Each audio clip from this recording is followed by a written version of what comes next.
It's that time. Thank you for joining the Post Route with your host, W. Earl Kitchings. Good evening and welcome to another edition of the Post Route, where we dive deep into conversations with Black quarterbacks, both past and present. I'm your host, W. Earl Kitchings, and the show is proudly brought to you by Quarter Phi Back, the preeminent fraternity for Black quarterbacks and the home of the prestigious BIP Memorial Trophy.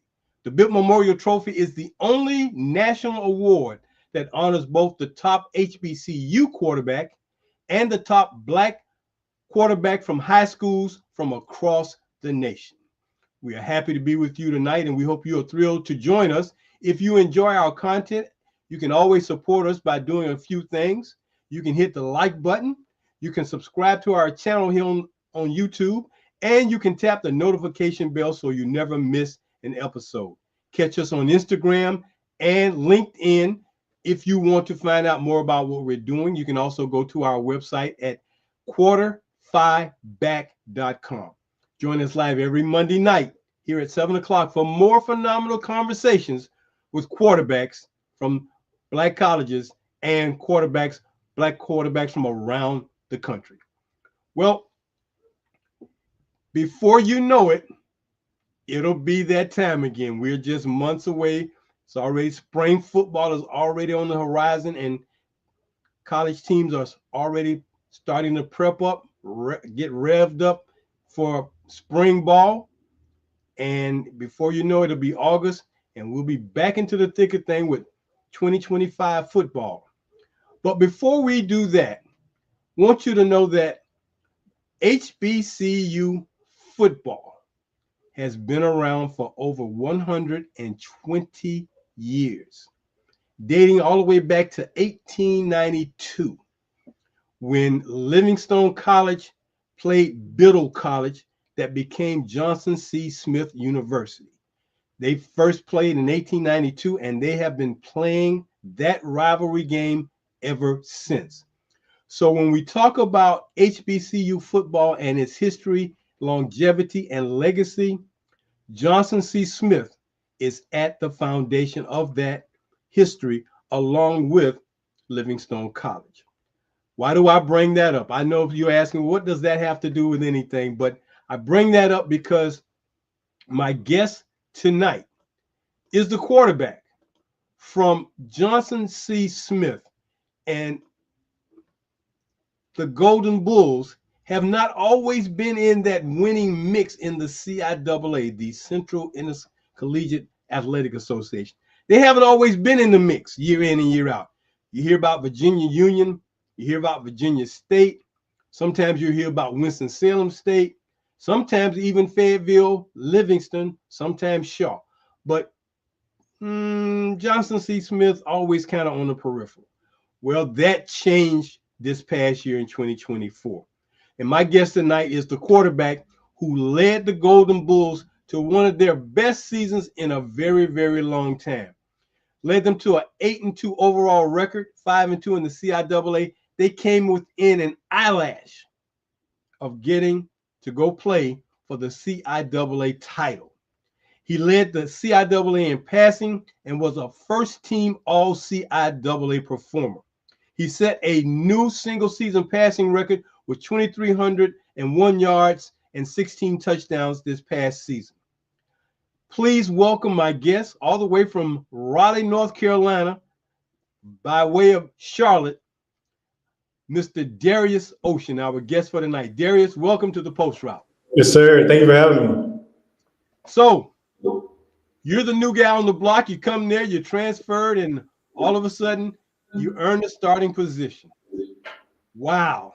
That had to be kind of a whirlwind for you, because having transferred a couple of times and ending up on the campus of an HBCU, man, it's a whole different environment when you got to Charlotte, man. Yes, Talk sir. a little bit about what it was like to transfer from the two schools you're at and end up at Johnson C. Smith.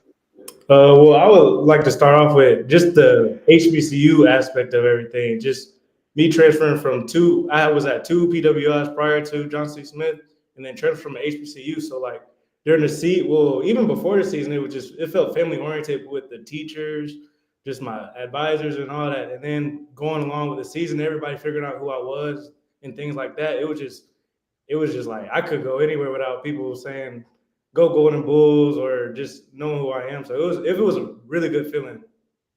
Well, winning cures everything, man.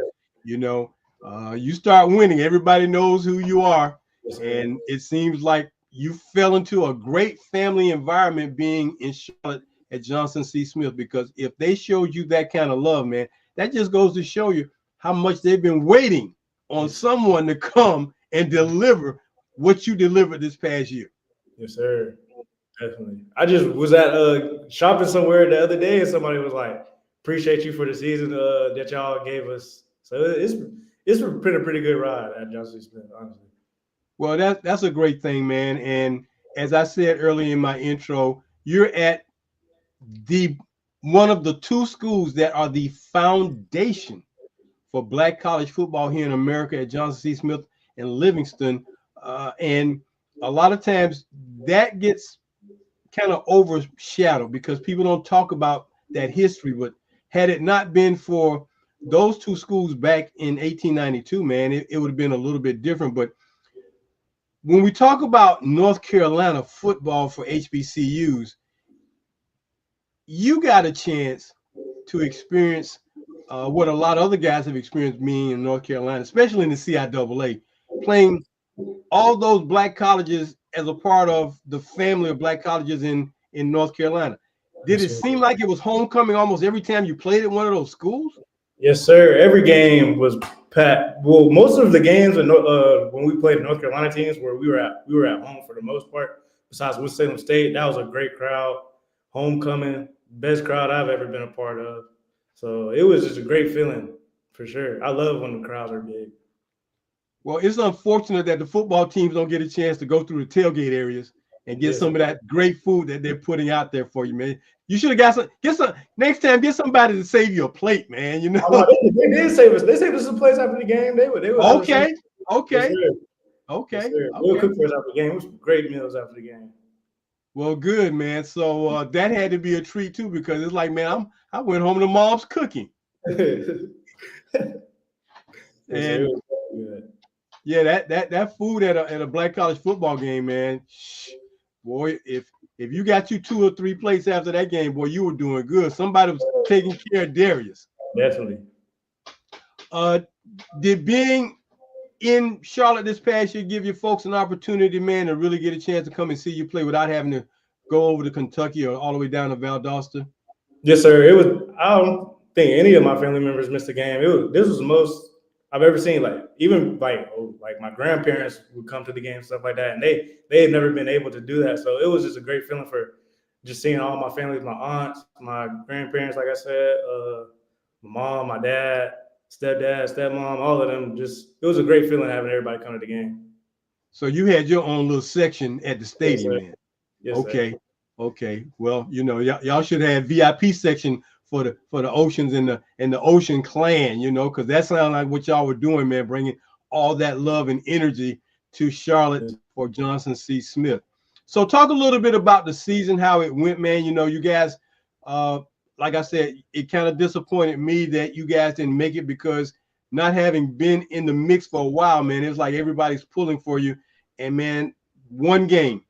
So talk a little bit about how the season went and what it was like for you guys to be in that big game against Virginia Union, man, hoping everything was going to work out.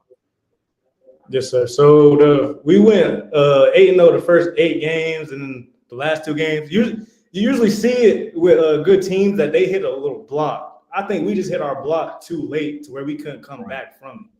So I think that's where it was. But playing Virginia Union, Virginia State, the 2 teams that went to the CIAA championship and beat them, those were great. It was a great environment. We had them both at home. We had to fight to the last play, last whistle for both games. It was great environments and great games.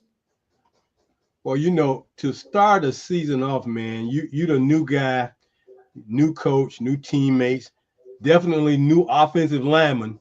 Yes, Because you're sir. relying on those guys, man, to really do their job and show you some love. But to come out the gates, man, go 8-0. I mean, the city had to be on fire around the campus, man, because man, to talk about Johnson C. Smith getting to the championship, man, and that had to be quite an interesting transition for you to see that much energy happening on the campus.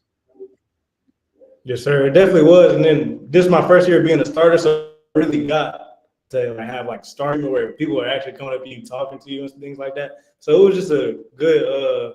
It was definitely good for me for that to happen. But yeah, definitely, it's So, different for sure. so now after 2 years of being someplace else, you get to John C. Smith, and you earn. I'm gonna make sure I emphasize that you earned your starting position because it wasn't just passed along to you because you were coming from somewhere else, but you earned it. What was it like in the competition? Because you had how many guys were already there when you got there at the quarterback spot? It was three that was already there, and then it was three, including myself, that was coming in as well. So that's 6 guys. Yes, sir. Wow, Mm-hmm. that's some stiff competition, man. Yeah, it was. They're all great quarterbacks. All were good at different things. They were, Okay, but it was not like a competition where it was like hatred towards each other or anything like that. right. We just made sure we pushed each other every day. We all every meeting we would talk about what we needed to do to get better. It was all love at the end of the day. Well, And you know, throughout it's nothing. Go ahead. just throughout the season as well. They just made sure I was good. Well, you know, it's nothing like having brotherhood and camaraderie, man, because you know everybody's always one play away from going down, and somebody's got to come in. But if So you had that kind of camaraderie, you guys looked out for each other, y'all always supporting each other. That made it a whole lot easier for you to make that transition because um, did many people know about you from your high school days coming back to North Carolina? yeah, a little bit. If people were from Charlotte, because Huff is just it's a big high school in Charlotte / Huntersville. So, and then the other quarterback that came in with me as well, he went to Huff the year before me. So everybody Okay, kind of knew who we were. So okay, yeah. So, but I didn't really know a lot of people on John C. Smith's team because I only stayed in Charlotte for like a year. So I kind of was kept to myself and my team really when I was at okay, Huff. okay, Yes, okay. But you acclimated yourself to the campus pretty well because I'm sure when you got there and you walked around that campus, man, you see everybody looking like you and everybody, you know, dabbing you up and stuff like that. It's like, man, yes, sir. I still get it to this day, really. Like, because I go to school there just to go to school now, but I still everybody dapping me up, showing me love and stuff like that. It's a great feeling, honestly. gotcha, gotcha, Yeah. gotcha. Uh, relationship with your new coaches, man, how did that go? Oh, it was great. It was great. It was a great relationship with the coaches throughout the season. You know, they just took me in under the coach Flowers. He took me in under his wing. Okay, Coach Jack, the quarterback coach, he's literally like my age. He might be a year older than me, so it was okay, good having an old school coach right there, and then talking the new lingo with the new school coach. So it was a pretty good thing. And then Coach Church, he was good. He was a good coach. Coach Bear, the O line coach, all of the coaches were really good. did the old school coaches, man, tell you some of those old stories from back in the day? You know, man, back in the day. Well, oh, Man, back in the day, this happened, and back in the day, that happened. yes, sir. It's nothing like it, man.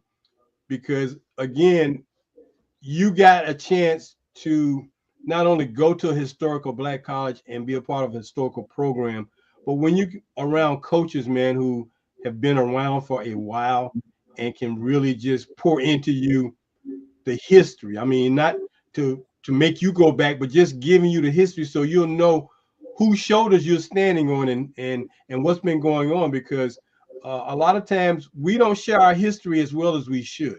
Mm-hmm. And when coaches can, you know, take you down memory lane, man, and tell you about their coaches and things that happen, it's all a part of just making sure that you understand your foundation and where you come from, and that's important because you now become that relay person to pass the baton to the next guy. Yes, You know, sir. Darius now has to pass that along to somebody else, and whether you go on to the next level or whether you become a coach or wherever, Yes, sir. you you become a storyteller, man, if in a lot of ways, because somebody's looking up to you. There's a lot of kids who looked up to you this past year that you have no idea were Yes, looking up to you. yes, You sir. I'm know, grateful for it. absolutely, Yes, sir. absolutely. So that's a great thing. So you say you're still at school. What's your major? Social work. Social work. Okay, all right. So now, what are your plans? You said that when we talked earlier, you said that you're looking to perhaps find another home in 2025. Yes, sir. Um, will that be? Are you going to try to do that and then one more graduate year, or are you going to try to do that and then look at opportunities elsewhere I'm gonna at just the pro level? Yeah, I'm gonna just do one more year and then try to see if I can take my talents to the pro level. Yes, sir. Okay. Now, how familiar are you with the other leagues outside of the NFL, but Mhm. there's so many other leagues around the world right now. I mean, Europe, Germany, Mexico, Japan, uh, Arena League, Indoor League. It's so many opportunities, man. So it's up to you as to what you're going to do. Where do you think you might land in the event that you get an opportunity? I mean, I know as a undersized African American quarterback, Yeah. NFL could be a far fetch, but hopefully I can get there. But if not, I would try to go to Canadian League or one of the German leagues or XFL, USFL, one of them leagues like that. Just anywhere that's on the next level, really, that I can Okay. showcase my talents that I can play at the next level. Well, that's important. One of the guys we were talking with, I mentioned to you, Ivory Durham. You said you played with him down at Valdosta State. He's kind of in the same boat that you are. And it's interesting because when you think about size, you say, well, Russell Wilson is not a big guy either, but Not at but yet all. he got opportunity. Mhm. But in looking at in a guy like an Ivory Doom who's about 5'11", man, but he's got good arm, good wheels. He's currently at a uh, professional team down in Alabama. Mhm. They're just starting up there, so I'm hoping that he has a opportunity to do that. But I did not know that there were so many other leagues around the world that are offering American football to guys to come over and play. Yes, sir. It's like I find out a new league every other week. To be honest with you, it's just Absolutely, coming out of nowhere. absolutely. Yes, sir. Yeah, I mean, Germany has a league. We're going to be talking to a guy who's on his way to Norway to play in a league. We spoke to a guy who played in Mexico, familiar with a guy who's over in Japan. It's just phenomenal that there's so much American football being played around the country that, you have opportunities. Not like when I was coming up, you had one league, and when I found out about Canada, that was made it two, but that was basically it. Yes, sir. So you guys have a big opportunities now. Mhm. What are your thoughts about the fact that there have been maybe different challenges for black quarterbacks versus their counterparts over the years and over history? What do you think about that? Uh, well, how can I word this? I mean, it could be unfair at times, but also life isn't fair at the same time. But I just think we sometimes get put on a higher pedestal than our other counterparts because of our skin color and things like Yeah, that. It's to yeah, where we we can't do or say as much as we would like to because it could get taken as being aggressive or anything like Shadur Sanders, for instance. Shadur Sanders, all he's talking about is how he just wants a team to just take him who wants to be winners. That's all he's really saying. But everybody's looking at him out like he's just overly talking or being overly aggressive when all he's just stating is the facts, how good he is at football. Like right, that's right. really just how it is. Yeah. Well, it's interesting because there have been so many things to either dissuade or or make you not want to be in situations. And then the biggest thing has always been asking black quarterbacks, especially the ones that have played at HBCUs, to switch positions. Yeah, yes, sir. And that has even today it continues as though it's not as much as it once was. But what will be your thoughts if they ask you to play a different position? I'll look at him. I can't play no other position to be honest. I wouldn't. I'll be like, no. I mean, that would take value from myself. I Well, can I'm with you. spin the ball with anybody, so it Yeah. wouldn't be no reason for me to move positions. Well, I'm with you on that because just looking at something recently where Lamar Jackson said that I'm a quarterback. I'm always be a quarterback. And if they ever asked me, had they asked him, I don't think they'll ask him now. Had they asked him, it'd have been like, I'm a quarterback. I don't play any other position. Exactly. And that has kind of been, or that is the way things are being looked at now. But like you said, life ain't fair, Mm-hmm. and they'll try you and say, well, Sure. would you be open to that? And it's like, No, not at no, all. not really, not Mhm. really. So, as they say, sometimes you just have to take a stand, man.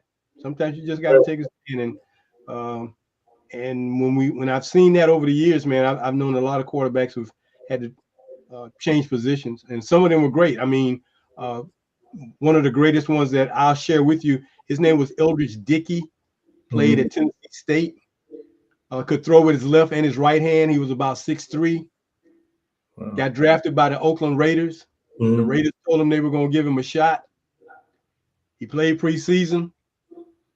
When the season came around for it to start, they asked him to play wideout because he ran the 100 in a 9.8. That's crazy. Right. It is crazy because it's like you're not asking anybody else to do that. So yeah, so it takes a toll, and I think it can work on your psyche and work on your confidence. But when you believe in yourself and believe in who you are, man, you just stick to your guns and you just keep working harder. I got to work harder. That's all I got to do. I got to Mm-hmm. work. So yeah. Well, I thought I would ask that because in looking at how this has gone over the years, man, we need to know again your history and what's been going on. So uh, I applaud you for making that answer because I think you have the abilities and the skills to do whatever is necessary to make it at the next level. So it's just a matter of how much Darius wants to make it. Yes, sir. It's all Definitely. on you. Yes, It's sir. all on you. All on you. So that's a good thing, man. Um, so you're working on your degree. What are you majoring in at Johnson C. Smith? Social work. Social work. And what would you want to do with that if football doesn't work out? What would you try to do if that doesn't work out? Just help athletes who. Well, my teacher, she's like, I didn't really know what I wanted to do with social work. I just was Hmm. following my parents because all my parents do social work. So it was just like Okay. I was gonna do what they do because my dad has his own private practice, and I would just go into that. But now, like my teacher, she was like, you should help athletes, and I thought about it. I was like, that makes a lot of sense because athletes nowadays, definitely us black men, we don't talk about emotions. We don't our emotions at all. We don't talk about the stuff that's going on. So just helping but African American athletes, I think I could do something with that. Well, it's interesting that you say that because my youngest son just got his doctorate in sports psychology. Mhm. And if ever there was a way to help uh, black athletes, especially male black athletes, you're definitely in the right mindset because they need help. Like you said, we don't like to talk about some things, but it's time to stop doing that. You know what I'm saying? We got to get beyond just, oh man, are you all right? Yeah, I'm good. No, man, tell me what's really going on. We got to get beyond just always saying it's okay because sometimes it's not, but we Yes, don't sir. want to talk about it. Mhm. And it may take a Darius Ocean to pull that out of a guy, man. So yeah, that's something to really, really think about. So we have to think about beyond our athletic abilities. If this doesn't work out, what's my plan B and C? Yes, Because sir. you know, nothing's promised. Nothing's promised. Yes, So sir. well, I look forward to you getting that degree. And if you go beyond that, as far as getting your next level of degree work, I applaud you for doing all of that. So I'm looking at the screen, man. I see we got your grandmother here giving you a shout out, man, Miss Gambrell. She's Yes, on sir. here giving you a shout out. Thanks, Grandma. Thank you, Appreciate Grandma. you. Yeah, yeah. So when you said they were at the games, man, it's like, yeah. Yes, So sir. now, I gotta ask, Did mom or grandmom send you those as we used to call them back in the day, those care packages, man? You get those. Oh, yeah, they sent me a little song. They sent me a little song. Well, I'm sure when they came to the games, they brought you some. Yes, sir. I had a big poster all hung up and stuff like that. Yes, sir. How much does having your family showing their outward support mean to you at a football game? Oh, it's definitely it's a lot. I like it a lot because like I could just look. Sometimes you might just catch yourself wandering, looking up. You see your family cheering you on and stuff like that. It's a great feeling to have. You know, just having support, having that support system behind you. It's just a great thing to have. Now, who's your biggest supporter? My dad, for sure. Your dad? Yeah. Okay. So, as a father, I'm gonna ask you a dad to son question. Conversations with dad, man. What are those like for you? And I'm not trying to get too personal, but I'm asking as a father to a son because it's important to me that I have conversations with my two sons, and we get along. We have that line where we know we're father and son, but we talk like we're brothers. Yes, sir. That's exactly how it. When I got to like around, I'd say, really when I moved in with my dad, I said because I moved in with my dad when I was around like 15, 16. And then as I got older, it was like the conversation just got easier and easier and easier. It was just like I'm not talking to, even though I know he's my dad, and I wouldn't do it. My dad's a built man and stuff like that. I would never try him like everything like that. But it's like I could just have a normal conversation with him. I could talk to him about anything, really. So it was just that's why he's my best worker. I could just tell him about anything, and he'll get it. He played at Livingstone. He's in the Livingstone Hall of Fame. So wow! Like, exactly. Is that right? Yes, sir. He played linebacker though. So it was like he knows what I'm going through all the time. Oh my goodness. Yeah. Man, you know, I was doing some research. I did one of the things that I put together with the post route. I have the show, but then I have a newsletter. And I found out about a guy by the name of Alfred Tyler, who played at Livingstone, was a quarterback back in the 60s. He was the first, check this out, Darius. He was the first quarterback to ever throw for 2,000 yards in a season in the CIAA. Back in 1963, I believe. That's a lot of yards in 1963, though. Exactly. So when you say your dad went to Livingstone, it's like, oh wow, man, that guy. Because when I found out about him, I was like stunned. I'm like, oh my God, the first ever, because we don't throw the ball a lot. We like to run the ball. Yes, sir. So, but to know that, you know, you have a great relationship with your dad, man, that's a great thing because, and I'm sure he appreciates you, man, and I'm glad y'all have that relationship because it's important. And you know, it's nothing like being able to keep that delineation between, yeah, that's my dad, but man, when we can just talk like boys, yes, sir, like, man, we can just talk, man, that's a great thing, man. That's a beautiful thing. So I cherish that with my sons, man, because we can just talk, man. And you know, when it's time to be dad, it's time to be dad. But other than that, man, we just talk, man. So that's great. Well, Darius, stay with me, man. We're gonna take this quick time out and come back and talk a little bit more about Darius Ocean and the Ocean Clan and all the things they're doing. We're gonna take this quick time out so we can bring up some of the things we're talking about. But we'll be right back, okay? Yes, sir. Right, thank you. Our guest tonight on the post route, quarterback extraordinaire, Johnson C. Smith owned. Put up 2,300 yards this past year, took him to an 8-2 season, 8-0 out the box. Darius Ocean. We'll be back to talk with him in a little bit. But before we do that, of course, we always want to make sure that you know what's going on with Quarterfied Back and what we're doing. So don't forget, if you are interested in some of our merchandise, we are updating it all the time. This is one of our current new pieces. This is our sublimation golf shirt. It is covered with our logo. That is our logo of Oliver Bip Joyce, who we named the trophy after, our memorial trophy. But that's our logo, the jumping quarterback. That shirt is sublimation, whether dry fit, fits well, looks good. I guarantee you, if you wear it out anywhere, you're going to get conversation because somebody wants to know who that is on the shirt because they'll be like, I never seen that guy, don't know that guy. But that is only a $55 cost. You can Zelle us or you can cash app us. That information is right there on the screen. Zelle is 904-994-2189, or you can cash app us at $Q5 back 44. $55 will get you one of those shirts. Now, if you want to do a little bit more than just the shirt, let me tell you what else we got for you. You need to go out here and get you one of these logo t-shirts. Our quarter-5 back logo t-shirt looks like the golf shirt, but it's a little different. But it's in our colors. It's in the orange background. It's only $40. All you got to do is call us up, check us out, go to our website, and you can get your order in. We'll get it out to you ASAP. Just want you to know that all these shirts are done on a very, very custom rated thing. Get back to Darius real quick. I need to take a quick time out. Darius, welcome back to the show.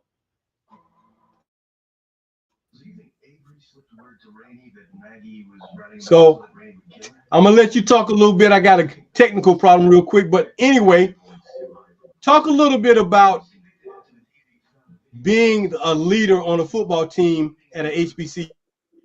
Yes, sir. I think being a leader is very important. I think that's one thing I also need to get better at, is just being more vocal. But I usually I talk when it is most needed. I definitely talk when it's more needed. So that's the main thing. I definitely need to get better at speaking though. Like, I'm usually a guy that just likes to show what I can do instead of talking about it. Because I feel like if you people who just talk, just talk. They don't really show no action behind it. That's one person I'm not trying to be. If I talk, it's something like, it's serious, because I barely talk. So it's like, it's serious. But I think my leadership, besides me being vocal, is it's pretty good, because usually people lock into what I'm saying. Well, not even usually. Like, I know people lock into what I'm saying. So it's like, whenever I say something, I know people get what I'm saying. So yes, sir. So in being that leader, and I've asked this question of guys, is it more important to lead by example or just to lead by words? A lot of them say, well, I like to, lead by example, but sometimes, man, you got to be that vocal leader. Yes, sir. And as a quarterback, you always have to do both. Mm-hmm. You just can't lead by your play, because you're the guy who's calling the plays, the plays. And I'm sure there are times when you got to get on somebody. Yes, sir. And they got to respect you for being the coach on the field, because that's who you are. You're the guy in charge. Yes, sir. But also, I think it's knowing your teammates as well. Some people don't respond to you cussing them out or yelling at you. Like, well, you got to yell all that. I mean, if they need to yelling at you, do need to yell at them. But like, some people don't respond to like the cussing them out or just getting on them 24/7. So just when I first got to John C. Smith, my thing was I just got to learn everybody before I be more vocal. Like, I just got to sit in the back and just watch everybody, observe everybody, see how they act before I come out there and just start talking out the mouth crazy, because somebody could look at you crazy and be like, well, who is this dude? Definitely if you haven't shown yourself or proven yourself. Yeah. So that was my main thing, just making sure I prove myself first, just watch everybody, see how they react, and then that's when I started becoming more vocal. Well, it's nothing like when teammates trust you. I think that's what it comes down to, that trust factor. Yes, sir. Once they trust you, they will listen. Yes, sir. If they don't trust you, you can scream, yell, cuss, all that stuff.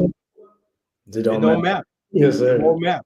And if they're not responding, then the coaches got to make a decision. Do I lose my team because they're not following this guy, or do I leave him in there and things don't go well, and now we got a lot of dissension? So I'm glad to hear that you took those steps, because that's a good leader. Yes, sir.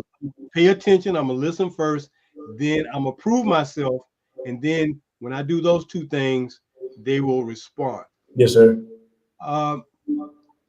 Relationship with your receivers. How many different guys did you connect with throughout the year, man? Because I know you had to have some guys you trusted and would look to in crucial situations, but how was that relationship with your receivers? I think I had a great relationship with all my receivers, to be honest with you, because it goes from offensive line to receivers, making sure that the offensive line trusts me, and then making sure that my receivers trust me, and I can trust them as well to know that they're in a great spot, same spot that I need them to be in. So I think that's just really it was really important for me to talk to my receivers, get to know them. Definitely like Brevin Caldwell, who led the CIAA in receiving yards. Tyreek Williams, he's a dog. Tyler Schultz, dog. Blake, dog. All my receivers I had played with, they're really good. Okay. It wasn't the work that I had to do wasn't a lot, to be honest with you. And then we was missing a key piece in Biggie Proctor, who got hurt the first game. If we would have had him, it would have been scary. Was he the tight end or was he one of your bigger receivers? His name is Biggie, but he was our ex receiver. He about 6'2", 6'3", like 215. Okay. Well, I can see why he got the name Biggie. I thought maybe he might have been like 6'4", maybe 22-30, man. He was tight end and he was just running over guys, man, just trucking guys because he was so big. But I know that connecting with your receivers, man, is important. But the most important guys to connect with would be those guys where? Up front. Yes, sir. Definitely. You definitely got to make sure they can trust you. Don't look back. Absolutely. Yeah, I ain't trying to have that. We did a great job this year, though, for sure. Do you prefer being under the center or being in the shotgun? Shotgun for sure. I haven't really been under the center a lot, unless it's like a goal line or something like that, or like 4th and 1 or 3rd and 1. Maybe do like a rollout pass or something, fake counter rollout pass or anything like that. But I haven't really been under the center of my college career. Okay, all right. Would that be a hard adjustment for you if you had to do that in the system? No, sir, because I've always practiced it though, just in case. Like I've been practicing being under center since my sophomore year in high school, and we had to do Elite 11 camps and stuff like that. So okay, it wouldn't be a problem. Okay. Now, how long you been playing the position of quarterback, Darius? Because I know some guys have been playing since Pop Warner time. How long you been playing quarterback? Since I really started locking in on the quarterback position in 8th grade. Really? I started football in 7th grade. So okay. Playing like receiver, free safety, and then 8th grade I would play quarterback for the most part, and then go to like free safety a little bit. Okay. So I know you wear the number 2. Mm-hmm. What's your favorite quarterback? Currently right now, I watch a lot of Bryce Young. Okay. He's like the same stature as me. I like CJ Stroud. I really like CJ Stroud. Okay. So I watch Patrick Mahomes sometimes, but sometimes the stuff he does is just outrageous. So it's like I can't copy some of the stuff he does, but he's really good though. Man, don't tell me that, man. I saw some of your clips. I saw you throwing sidearm off balance on the run. So don't give me that. I checked out a clip, man. I'm like, okay, Darius, I see you throwing off balance and throwing that thing sidearm, man. I checked you out. Thank you. Yeah, you got a little bit of it in you. So yes, that's from that baseball. Huh? Yeah, that's from that baseball. I played. That's what my first love was. I played baseball for a long time. Okay, that was your first love. Mm-hmm. What position in baseball? I played everything in baseball. Even in the lefty, I was playing shortstop, center field, outfield, pitch. Played everything, really. Okay. Well, I was asking you about the quarterbacks because some guys, they wear a certain number because that was their favorite quarterback's number, so that's why they wear that number. I didn't know if you wore number 2 because of a certain guy or not. So who has number 2? Man, I bet you, Miss Kitchen, you should know who wear number 2. You all as quarterback. Like, look, man, there's so many guys. Not many wear 2. Not many wear 2. I just took that number from high school. They gave me that number my sophomore year in high school, my first year playing varsity, and I just stuck with it. Okay. So from quarterback, I'm gonna test your quarterback knowledge. From all the quarterbacks that you are familiar with, the history of black quarterback, what black quarterback really grabbed your attention the most? I mean, that you really, when you heard about him or found out, just really, man, had you like enamored with, man, that guy was awesome. Oh, you talking about in terms of like HBCU quarterbacks? I'm just talking about black quarterbacks wherever. From Warren Moon to Doug Williams. I mean, you. I was gonna say, Steve McNair. I started watching his tape like 3 years ago, and I was like, Okay. this is crazy. Steve McNair for sure. Okay. Deshaun Watson, he was my favorite quarterback like ever growing up. Like when I was younger, I used to love Deshaun Watson a lot. I would copy like the way he dressed and all that. I was big on Deshaun. Is that right? Yes, sir. Okay. What do you think about Cam Newton? I like Cam Newton. He just not my pro. Like he's not my side. Like I can't do the things he's 6'5", 260. I can't. I'm not that type of dude. You know what I'm saying? Hey, Darius, that's who wore number 2. Oh, you're right. At Auburn, I'm tripping. He did wear number 2 at Auburn. Yeah. I'm thinking of Carolina Panthers where he won number 1. Yeah, he wore number 2 at Auburn, man. I actually loved him when he was at Auburn when he won the Heisman and the championship. Yeah, man. I wasn't playing football then, though. Yeah. Well, it's been a lot of great ones, man. But that number 1 is coveted, and I don't think anybody will ever do it as well as Warren Moon did it in the NFL. Mm-hmm. I got to say in the NFL because there's another guy who bypassed Warren Moon's passing records, but he didn't play in the NFL. Who was that? His name is Damon Allen. Damon Allen. I don't think I've ever heard of him before.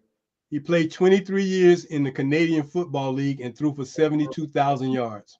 Oh my gosh. That's crazy. I gotta look him up after this. Look him up. Because his brother is Marcus Allen. Marcus the running back. Okay, yes, sir. Yeah. They are brothers. But yes, sir. Yeah, he was phenomenal, man. I mean, first and foremost, 23 years in the league, playing football as a quarterback. That's crazy. I've heard that before. Besides Tom, I don't even think Tom Brady played that long. No. Exactly. And then 72,000 yards. Insane. And in Canada, they got a bigger field and they got one less down. Yes, sir. So, you got to be on point in Canada, man. First and second down, you got to be on point. Because third down is either punting or you going for it. So, but yeah, he's been a phenomenal guy. We've had him on the show, man. But there have been a lot of guys that I've watched over time, man. But they just keep coming out. I know a lot of people say, well, Michael Vick was the guy with the wheels. I'm like, well, before there was a Michael Vick, there was a guy by the name of Randall Cunningham. Mm-hmm. Yes, sir. And Randall Cunningham could get it. He had some wheels, man. Right. For his size, yeah. Right? And then you talk about a guy with bulk, you're talking about a Dante Culpepper at 6'5", by 260. Yeah. But then you see a Cam Newton about that same size, but he got speed. Yes, sir. The evolution of the black quarterback, man, has been phenomenal. And you got a lot of guys that you can always look up to and see what they've done. But yeah, you when you start talking history of these guys, and that's why we do what we do here at Quarter Five Back in the Post Route, man, because we want to make sure that guys like yourself and your legacy and history, it don't get forgotten. Yes, don't get forgotten at all, man. So this is why this is so important to what we're doing. And so how did you find out about us here at Quarter Five Back, man, in the Post Route? How did you find out about us? Whenever it was probably about the third game of the season, and y'all tagged me in the awards where it was about 1,000 yards. So that's where I found out about. Okay. Yes, okay. Sir. Well, like I said, it was a tight race for you guys, man. Running into that, and we just love following you guys all year, man. And hopefully we'll have you on the radar this upcoming year also. See what happens. Yes, and sir. I see a lot of folks, man. I just got to do a quick shout out to all your family, man, members. They just bombing us with tags. James Best, Crystal Taylor, Madison J, Q Haley, Simone Lee, Thomas Ocean, man, they all showing you some love tonight. Yes, sir. Absolutely. Appreciate you all. Absolutely, man. So I know they're all proud of you and they love showing you that support, and it is a great thing.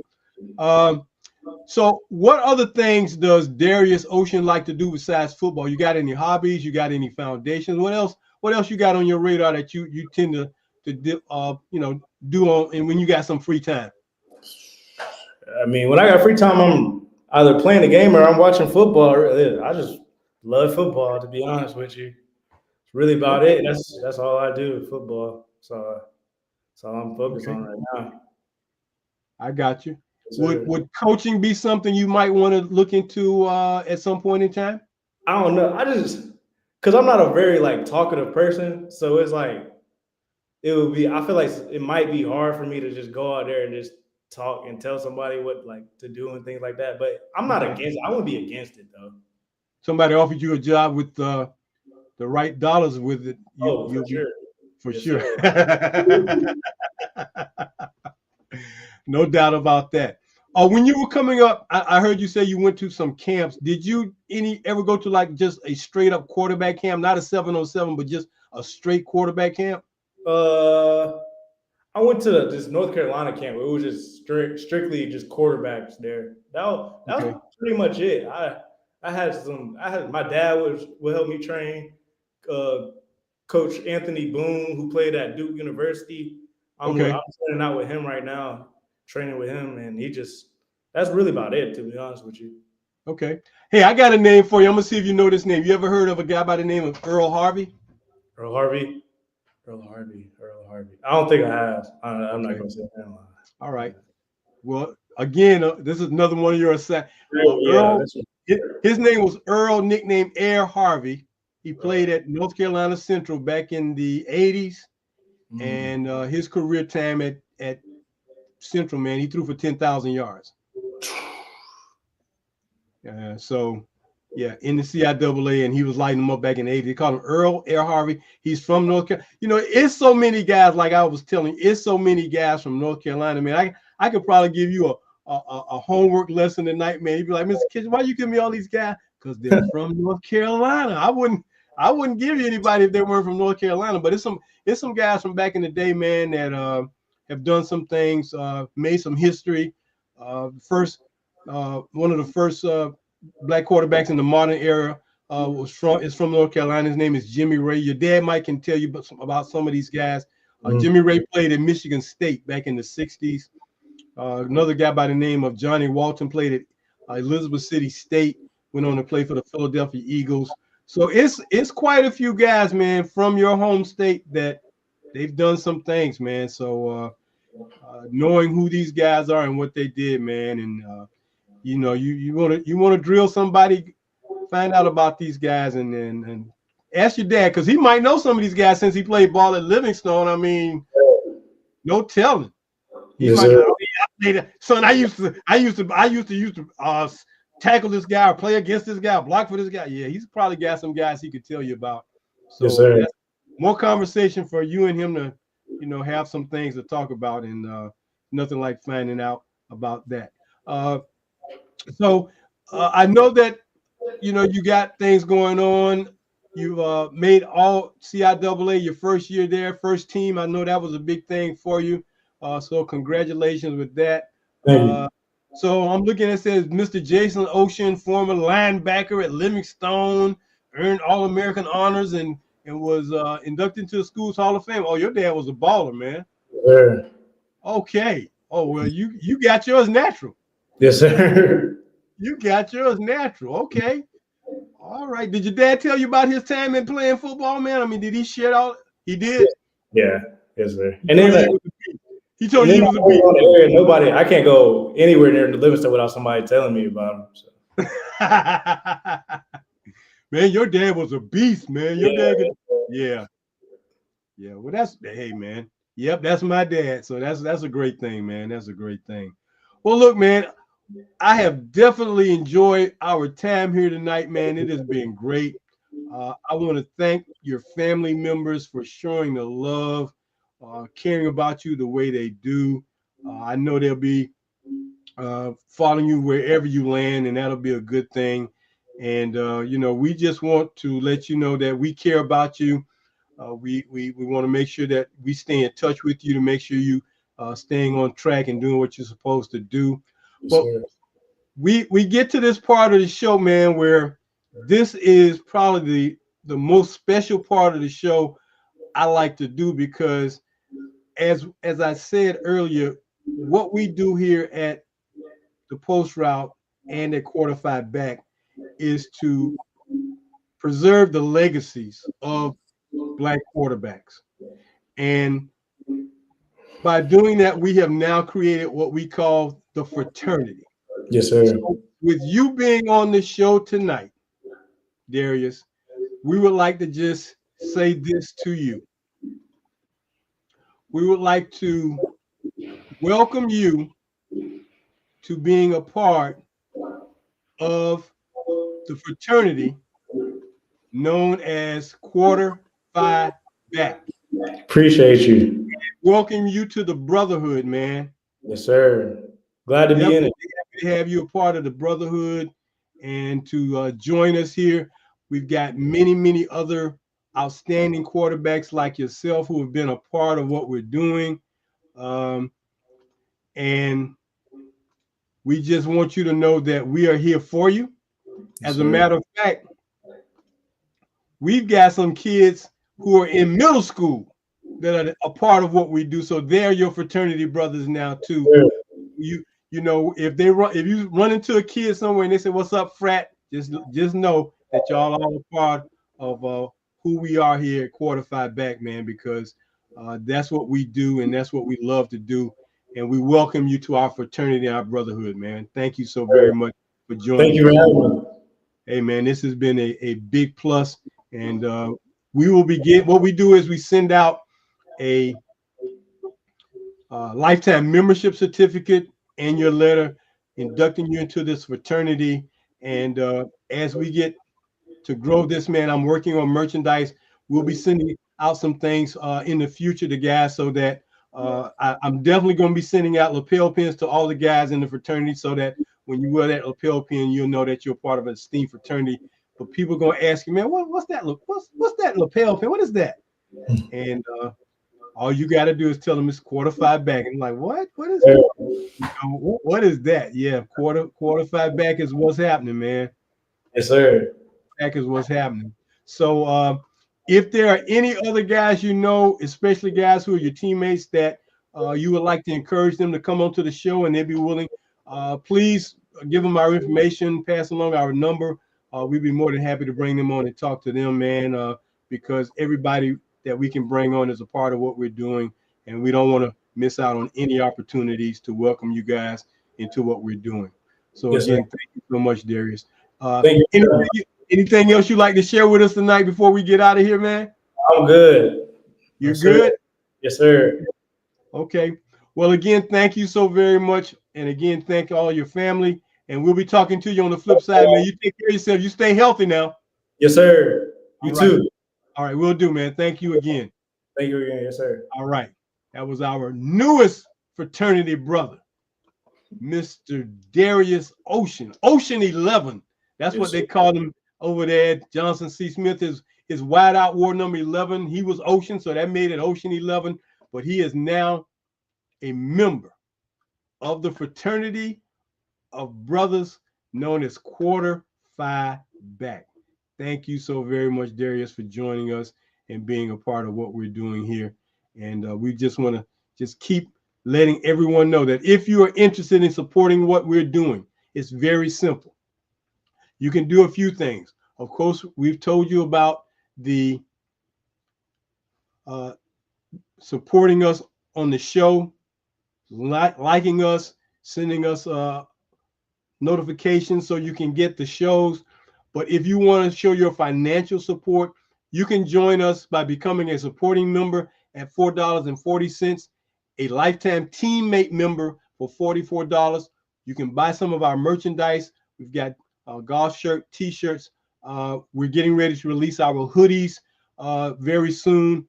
Probably by the end of the month, we'll have our hoodies ready to go. But if you just like to send us a donation, go to our website at quarterfiveback.com and get all the information. You'll also see newsletters on the website. We're going to be pushing our newsletters out on a weekly basis so we can give you more information, knowledge, and things that you need to know about outstanding quarterbacks who have played this game of American football. All this is what we're doing to make sure that we stay on point with our mission of preserving the legacies of Black quarterbacks. So that's how you can help us. And we're always grateful for anything that you do. Oh, by the way, if you want to tell somebody about coming onto the show, let them know that they can just email us at quarter5back@yahoo.com. Check out our Instagram at quarter_5_back. That's another way to check us out on Instagram.